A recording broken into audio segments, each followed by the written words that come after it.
पुण्यातील सुखसागरमधील गंगा ओशन जी सोसायटी आहे ज्यामध्ये मनीषा वाघमारे आणि मनीषा पांढरे ज्या राहतात त्यांचे शेजारी सध्या आपल्यासोबत आहेत. मनीषा पांढरे खरं तर नेट पेपर फुटीमध्ये प्रकरणामध्ये ज्यांचं नाव येते सध्या चर्चेमध्ये तुम्ही शेजारी आहात. या ठिकाणी क्लासेस घ्यायच्या का त्या?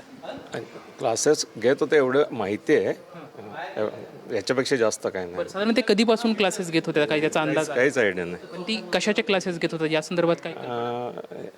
नीटचे म्हणजे PCB, फिजिक्स, केमिस्ट्री, बायोलॉजी या सब्जेक्टसाठी. खरंच भरपूर या ठिकाणी विद्यार्थी साधारण संख्या काय किती असेल? नाही ते काहीच नाही आयडिया. पण तुम्हाला अंदाज आहे की सध्या काय त्यांच्या बाबतीत घडतंय किंवा नेट पेपर फुटी प्रकरणात त्यांचं नाव येतंय याची काही पूर्व कल्पना होती कशी काही हालचाली? नाही.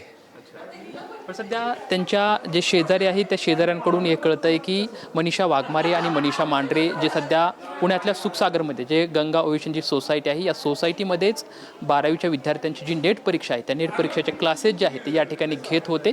खरं तर पुण्याच्या संस्कृतीला काळीमा फासणारी घटना जी आहे तशीच म्हणावी लागेल की जी नेट पेपरफुटी प्रकरण आहे या पेपरफुटी प्रकरणामध्ये पुणे कनेक्शन जे आहे ते समोर येताना दिसत आहे. याच्यामध्ये गंगा ओशन सोसायटीमधल्या ज्या सुखसागरमधल्या ज्या या दोन महिला आहेत त्या दोन्ही महिलांचं नाव या ठिकाणी पुढे येते आणि शेजाऱ्याकडून सुद्धा हे वर्तवण्यात येत आहे की या दोघींकडून या ठिकाणी क्लासेस जे आहेत ते घेण्यात येत होत्या.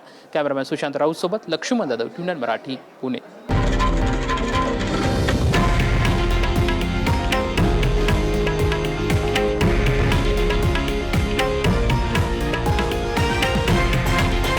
हे आहे देशातील नंबर 1 न्यूज नेटवर्क आणि आपण पाहत आहात TV9 मराठी, एकमेव.